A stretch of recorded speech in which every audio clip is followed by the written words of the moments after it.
नमस्कार मित्रांनो, वेड इंजिनिअरिंगच्या या यूट्यूब चॅनलवरती तुम्हा सर्वांचं मी खूप खूप स्वागत करतो। हा आपला वेब डेव्हलपमेंट सिरीजवरचा 27वा व्हिडिओ आहे आणि या व्हिडिओमध्ये आपण बोलणार आहोत कशा प्रकारे तुम्ही तुमच्या वेब पेजमधल्या ज्या लिंक्स असतात त्या तुम्ही स्टायलिश बनवू शकता यूजिंग CSS प्रॉपर्टी।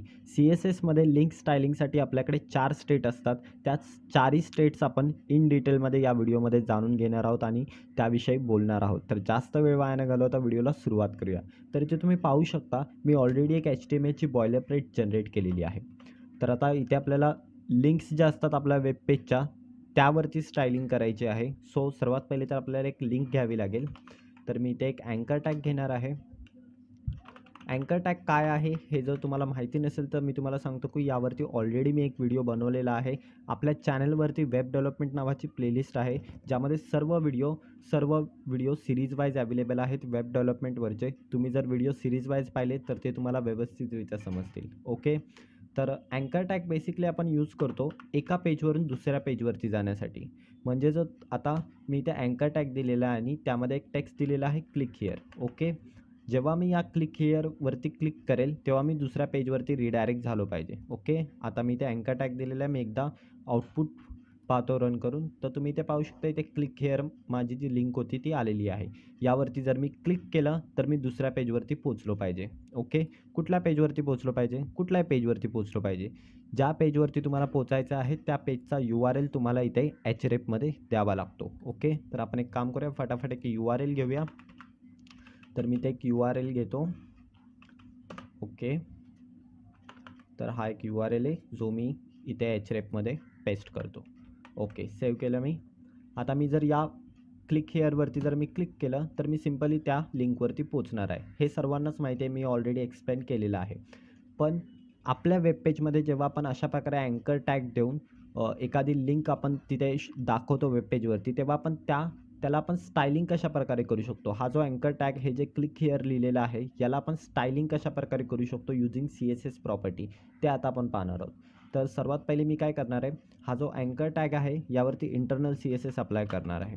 ओके, तर आता सर्वात पहिले आपण एक काम करूया, हे जे क्लिक हिअर टेक्स्ट आहे याच्या खाली बाय डिफॉल्ट आपल्याला एक अंडरलाईन आलेली आहे। ओके, तर ती सर्वात पहिले आपण काढूया।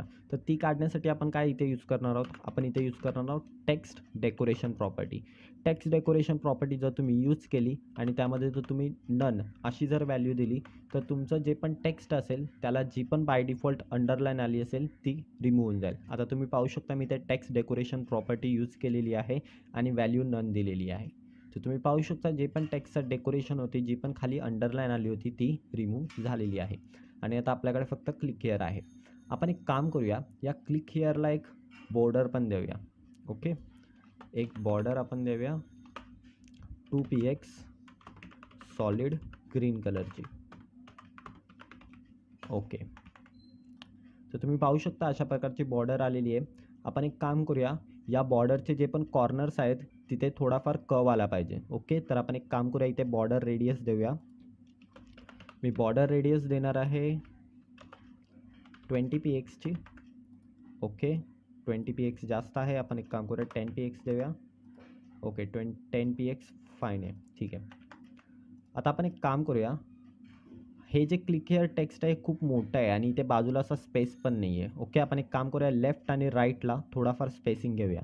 त्यासाठी आपण यूज करणार आहोत padding. Okay, padding left me देणार आहे 20px, पॅडिंग राईट मी देणार आहे 20px, सो दॅट आपल्याला इथे लेफ्ट आणि राईटला थोडाफार स्पेसिंग भेटेल। तुम्ही पाहू शकता इथे मला थोडाफार स्पेसिंग भेटलेला आहे। मी एक काम करणार आहे, टॉप आणि बॉटमला पण थोडाफार स्पेसिंग घेणार आहे। सो मी इथे यूज करणार आहे पॅडिंग टॉप आणि पॅडिंग बॉटम। तर मी पॅडिंग टॉप देणार आहे 5px, पॅडिंग बॉटम मी देणार आहे 5px। ओके, सेव्ह केल्यावरती तुम्ही पाहू शकता अशा प्रकारे आपली जी लिंक आहे ती दिसत आहे। ओके, एका बटन प्रकारे ती झालेली आहे। आता आपण याला स्टायलिंग वगैरे केलेलं आहे, जे आपल्याला प्रॉपर्टीज ऑलरेडी आपण शिकल्या होतो त्याच प्रॉपर्टी आपण यूज करून थोडंफार आपलं जी लिंक होती ती स्टायलिंग केलेली आहे। पण CSSमध्ये लिंक स्टायलिंगसाठी आपल्याकडे 4 स्टेट्स असतात, त्या 4 स्टेट्स नक्की कुठल्या आहेत त्या आता आपण पाहूया. पहिली जी स्टेट आहे ती आहे होवर. ओके, होवर म्हणजे नक्की काय? आता हा माझा माऊस आहे. ओके, हा कर्सर आहे माझा. ओके, हा कर्सर जेव्हा मी या अँकर टॅगवरती नेईल, जेव्हा मी हे जे क्लिक हिअर आहे या बटनवरती जेव्हा मी माझा माऊस नेईल, तेव्हा त्या बटनवरती काहीतरी इफेक्ट आला पाहिजे, या लिंकवरती काहीतरी इफेक्ट आला पाहिजे. म्हणजे मी जर हा माझा कर्सर या क्लिक हिअरच्या बटनवरती नेला तर ह्याचा बॅकग्राऊंड कलर जो आहे तो चेंज झाला पाहिजे, किंवा टेक्स्ट कलर चेंज झाला पाहिजे, किंवा टेक्स्टची फॉन्ट साईज वाढली पाहिजे. तर ते आपण कशा प्रकारे करू शकतो? तर त्यासाठी आपण यूज करतो होवर या स्टेटचा. ओके, होवर ही स्टेट तुम्ही कुठल्या पण एलिमेंटवरती देऊ शकता. असं काय नाही तुम्हाला एखाद्या लिंकवरतीच द्यायचं आहे किंवा एखाद्या बटनवरतीच द्यायचं आहे. तुम्ही कुठल्याही एलिमेंटवरती देऊ शकता.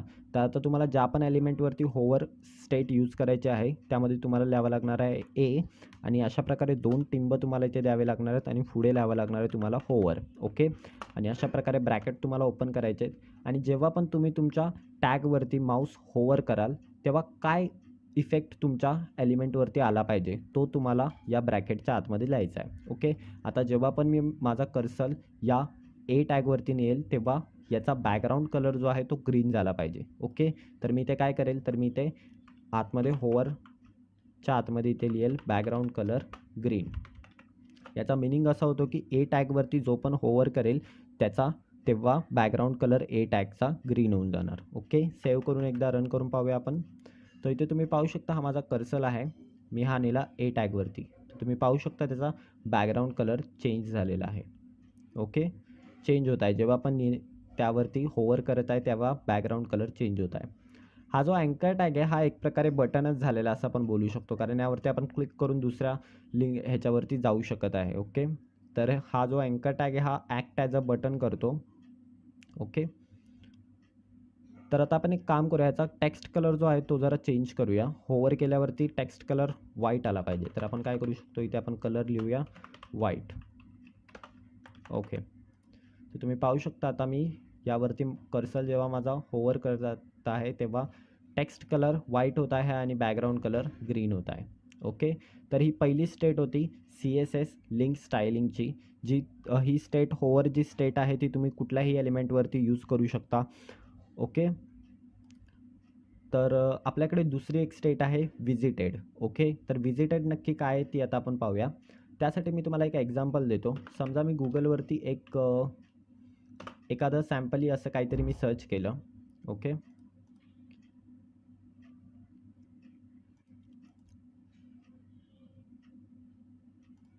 ओके, तर मी गुगलवरती एक टेक्स्ट सर्च केलेला आहे. ओके, तर तुम्ही पाहू शकता इथे मी झूम करून तुम्हाला दाखवतो. माझ्याकडे इथे लिंक्स आलेले आहेत भरपूर. ओके, ही पहिली लिंक आहे, ही दुसरी लिंक आहे, तिसरी लिंक आहे.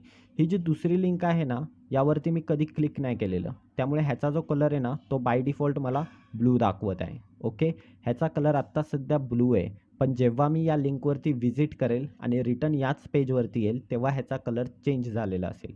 आता तुम्ही पहा ह्याचा कलर ब्लू आहे ना. आता मी यावरती क्लिक केलं आणि ती जी पण साईट होती त्यावरती मी आता व्हिजिटेड झालेलो आहे. ओके, आता मी जेव्हा परत मागच्या पेजवरती रिटर्न जाईल तेव्हा तुम्ही पहा तेव्हा त्या टेक्स्टचा जो कलर आहे तो पर्पल झालेला आहे, जांभळा कलर झालेला आहे, तुम्ही पाहू शकता. तर इथे गुगलने जी इफेक्ट यूज केलेला आहे, जी स्टेट यूज केलेली आहे ती आहे व्हिजिटेड. त्यांनी प्रत्येक लिंकसाठी व्हिजिटेड स्टेट यूज केलेली आहे. ज्या पण लिंकवरती युजरने जर ऑलरेडी व्हिजिटेड लिंक असेल तर त्याचा कलर पर्पलमध्ये शो होतो, आणि व्हिजिटेड नसेल तर अशा प्रकारे ब्लू कलरमध्ये टेक्स्ट जो आहे तो शो होतो. ओके, तर एक काम करूया आपण आपलं जे वेब पेज आहे त्यावरती पण अप्लाय करून पाहूया. ओके, तर आता आपण एक काम करूया, इथे ती आपली स्टेट आहे ती लिहूया. मला ए टॅगवरती ही स्टेट दाखवायची आहे, तर मी ते लिहिणार ए व्हिजिटेड, आणि ब्रॅकेट्सच्या आतमध्ये कलर जो आहे तो कुठला झाला पाहिजे, पर्पल झाला पाहिजे. ओके, तर मी सेव्ह केलं. तर तुम्ही पाहू शकता इथे कलर डायरेक्टली ऑटोमॅटिकली मला पर्पल दाखवते. असं का झालं, कारण ही जी लिंक आहे ही ऑलरेडी मी व्हिजिट केलेली आहे. ओके, तर मला इथे दुसरी कुठली तरी लिंक द्यावी लागेल. तर मी एक काम करतो, ही एक दुसरी लिंक आहे, तर मी ही कॉपी करून इकडे पेस्ट करतो. ही मी व्हिजिटेड नाही केलेली आधी. ओके, तर मी इथे पेस्ट केली, ती सेव्ह केली.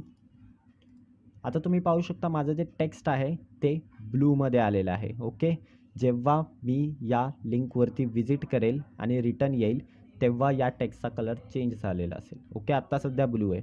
मी आता याच्यावरती क्लिक केलं. ओके. तर मी त्या लिंकवरती व्हिजिटेड झालेलो आहे. आता मी परत रिटर्न बॅक जाणार आहे. रिटर्न बॅक झाल्यावरती तुम्ही पाहू शकता जो आपल्या लिंकचा जो कलर होता, आपल्या टेक्स्टचा जो कलर आहे तो झालेला आहे पर्पल. तर अशा प्रकारे तुम्ही तुमच्या ज्या लिंक्स आहेत त्यावरती तुम्ही ही सेकंड स्टेट यूज करू शकता, व्हिजिटेड. ओके. आय होप तुम्हाला ही स्टेट समजलेली आहे. तर आपल्याकडे अजून एक स्टेट असते, ती असते ॲक्टिव्ह स्टेट. आता ॲक्टिव्ह स्टेट म्हणजे नक्की काय आहे? तर ॲक्टिव्ह स्टेट अशा प्रकारे तुम्हाला लिहायचे आहे. ए टॅगवरती आपण देणार आहोत आणि कलर इथे मी चूज करतो रेड. ओके. आता इथे मी काय केलेलं आहे मी तुम्हाला एक्सप्लेन करतो. ॲक्टिव्हमध्ये काय होतं, जेव्हा पण मी माझ्या लिंकवरती क्लिक करेल तेव्हा तिथे एक छोटासा टेक्स्टला एक छोटासा कलर इफेक्ट येईल. ओके. कारण मी ते कलरचे रेड केलेलं आहे. ओके. तर इथे मी जेव्हा क्लिक करेल तेव्हा ती जी लिंक आहे ती ॲक्टिवेटेड होऊन जाईल आणि तो जो इफेक्ट आहे जो मी याच्यामध्ये दिलेला आहे कलर रेड, तो तिथे ॲक्टिवेटेड होऊन जाईल. आता मी इथे सेव्ह करतो आहे आणि तुम्ही पाहू शकता जेव्हा मी या लिंकवरती क्लिक करेल तेव्हा त्याचा कलर रेड असणार. म्हणजे मी जेव्हा पण याच्यावरती क्लिक करेल तेव्हा एक रेड कलरचा इफेक्ट मला इथे दिसेल. ओके. तर आता तुम्ही पाहू शकता मी याच्यावरती क्लिक करतो आहे, एक रेड कलरचा इफेक्ट येऊन गेला. ओके. तर जेव्हा पण तुम्ही तुमच्या लिंकवरती क्लिक करता तेव्हा ती तेवढ्या काळासाठी ॲक्टिव्ह असते. मग जेव्हा ती ॲक्टिव्ह असते तेव्हा आपण इथे एक प्रॉपर्टी सेट केलेली आहे की कलर जो आहे तो रेड करा. मग जेव्हा पण तुम्ही याच्यावरती क्लिक कराल तेव्हा ती ॲक्टिव्ह असेल तेवढ्या काळासाठी आणि तेवढ्या काळासाठी त्याचा कलर रेड होऊन जाईल. ओके. तर अशा प्रकारचा पण इफेक्ट तुम्ही तुमच्या लिंकवरती देऊ शकता. एक छोटासा तुम्हाला अशा प्रकारे एक क्लिक केल्यावरती जर रेड कलर दाखवायचा असेल तर तुम्ही तो असा दाखवू शकता. इथे पाहू शकता मी क्लिक केलं की एक छोटासा रेड कलरची झलक आली आणि ती परत रिमूव्ह झाली. ओके. तर अशा प्रकारे ॲक्टिव्ह जी आहे ही पण स्टेट आपण यूज करतो. अजून कुठली स्टेट आहे? अजून एक नॉर्मल स्टेट आहे. जर तुम्ही एखादी लिंक ऑलरेडी व्हिजिटेड नसेल केली तर तुम्ही ते सरळ लिंक असं तुम्ही लिहिता आणि त्याचा कलर तुम्ही चेंज ठेवू शकता, कुठला पण तुम्हाला ठेवायचा आहे तो. आता मी इथे समजा एखादा कलर घेतला, मी कुठला घेऊया इथे ब्राऊन कलर मी घेतला इथे आणि सेव्ह केला. तर तो इथे डायरेक्टली दाखवणार नाही कारण ही जी लिंक आहे ही ऑलरेडी मी व्हिजिट केलेली आहे. ओके. तर मी थोडीफार चेंज करतो लिंक. आता ही लिंक मी व्हिजिटेड नाही केलेली तर तुम्ही पाहू शकता ब्राऊन कलर आलेला आहे. अनव्हिजिटेड लिंकसाठी ब्राऊन कलर येतो. ओके. पण या स्टेटचा जास्त कोणी वापर करत नाही, बट फॉर इन्फॉर्मेशन आपण ती शिकून घेत आहोत. ओके. या चारही स्टेटचं तुम्हाला डॉक्युमेंटेशन नेटवरती मिळून जाईल. तुम्ही फक्त CSS लिंक स्टायलिंग सर्च करा. तुम्हाला पहिली एक वेबसाईट भेटेल W3 स्कूल, त्यावरती तुम्ही पाहू शकता चारही स्टेट ज्या आहेत त्या त्यांनी दिलेल्या आहेत तिथे. हे पाहू शकता तुम्ही ए लिंक दिलेली आहे, ए व्हिजिटेड आहे, होवर आहे आणि ॲक्टिव्ह आहे. या चारही स्टेट ज्या आहेत त्या आत्ता आपण पाहिलेल्या आहेत. त्यांची तुम्ही प्रॅक्टिस करा. तुम्हाला या स्टेट्स समजल्या नाही तर काही तुमचे जे डाऊट आहेत ते तुम्ही कमेंट करा आणि तुम्हाला हा व्हिडिओ आवडला तर लाईक करा. तुमच्या मित्रांसोबत देखील हा व्हिडिओ शेअर करा आणि चॅनलला सबस्क्राईब करायला विसरू नका. खूप खूप धन्यवाद.